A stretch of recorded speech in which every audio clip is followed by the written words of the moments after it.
তো একটু আগে যেগুলো ফটো এডিট দেখলেন, তো এরকম ফটো এডিট মূলত হচ্ছে অনেক ট্রেন্ডিং এ চলতেছে। তো এরকম ফটো এডিট আপনারা কিভাবে আপনার হাতে থাকা স্মার্টফোনটি দিয়ে করবেন সেটা গুলো আজকের ভিডিওতে দেখাতে চলেছে, ঠিক আছে। আপনার যে কোনো নর্মাল ফটোগুলো এরকম আপনারা এডিট করতে পারবেন। এরকম ফটো এডিট করতে গেলে আপনাদের একটা অ্যাপস এর প্রয়োজন। তো অ্যাপসটি কিভাবে আপনারা ডাউনলোড করবেন, কিভাবে এরকম ফটো এডিট করবেন আপনার হাতে থাকা স্মার্টফোনটি দিয়ে, সেটাই করে আজকের ভিডিওতে দেখাতে চলেছে। তো চলুন ভিডিওটা শুরু করা যাক। তো ভিডিওটা শুরু করার আগে আপনারা দেখেছেন টেকনিক্যাল হোসেন ইউটিউব চ্যানেল এবং আপনাদের সাথে আছে আমি হচ্ছে হোসেন। তো আমি এটা দেখাবো মোবাইল স্ক্রিন। চলুন মোবাইল স্ক্রিনে যাওয়া যাক।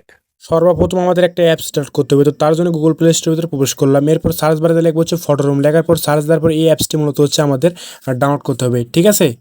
তো ডাউনলোড করা হয়ে গেলে এখান থেকে ব্যাক হয়ে আসবেন। এরপর হচ্ছে অ্যাপসটির ভিতরে হচ্ছে আপনারা প্রবেশ করবেন, ঠিক আছে।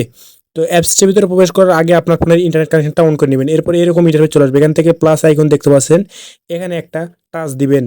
এরপর আপনার গ্যালারির যতগুলো ফটো আছে সব ফটো এখানে চলে আসবে। এখান থেকে আপনি যে ফটোটা এডিটিং করতে চাচ্ছেন তো সেই ফটোর উপরে একটা টাচ দিবেন, ঠিক আছে।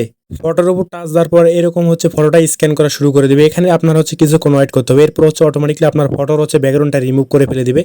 এরপর এখান থেকে দেখতে পাচ্ছেন এআই ব্যাকগ্রাউন্ড, এই অপশনের উপরে একটা টাচ দিবেন।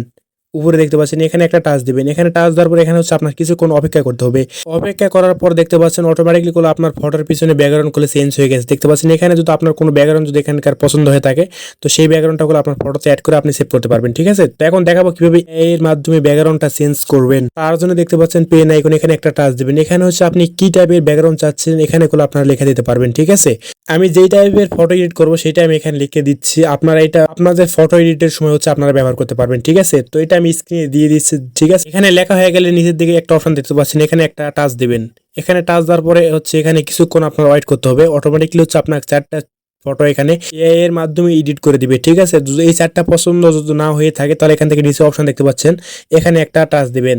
এখানে টাচ দেওয়ার পর হচ্ছে আরো চারটা আপনার হচ্ছে নতুন করে এর মাধ্যমে এডিট করে আবার হচ্ছে এখানে চারটা আপনাকে ফটো দেখাবে, ঠিক আছে। যদি এই চারটাও পছন্দ না হয়ে থাকে তাহলে নিচের দিকে একটা অপশন দেখতে পাবেন এখানে। তো এখানে টাচ দিলে আরো চারটা করে আপনাকে এআই জেনারেট করে দেবে, ঠিক আছে। এরকম করে হচ্ছে আনলিমিটেড আপনার হচ্ছে ফটোটা এডিট করতে পারবেন এআই এর মাধ্যমে, ঠিক আছে। এখান থেকে আপনার কোনো ফটো পছন্দ হয়ে থাকলে সেই ফটো কিভাবে সেভ করবেন, তো তার জন্য যে কোনো একটা ফটোর উপরে একটা টাচ দেবেন যেটা আপনার পছন্দ হয়েছে। তো ফটোর উপরে টাচ দেওয়ার পর এরকম ইন্টারফেস চলে আসবে। এখান থেকে শেয়ার আইকন দেখতে পাচ্ছেন, এখানে একটা টাচ দিবেন, ঠিক আছে। তো শেয়ার আইকনের উপরে একটা টাচ দিবেন। তো টাচ দেওয়ার পর এরকম ইন্টারফেস চলে আসবে। এখান থেকে দেখতে পাচ্ছেন ডাউনলোড, এখানে একটা টাচ দিবেন। তাহলে হচ্ছে অটোমেটিকলি এই ফটোটা আপনার হচ্ছে গ্যালারিতে সেভ হয়ে যাবে, ঠিক আছে।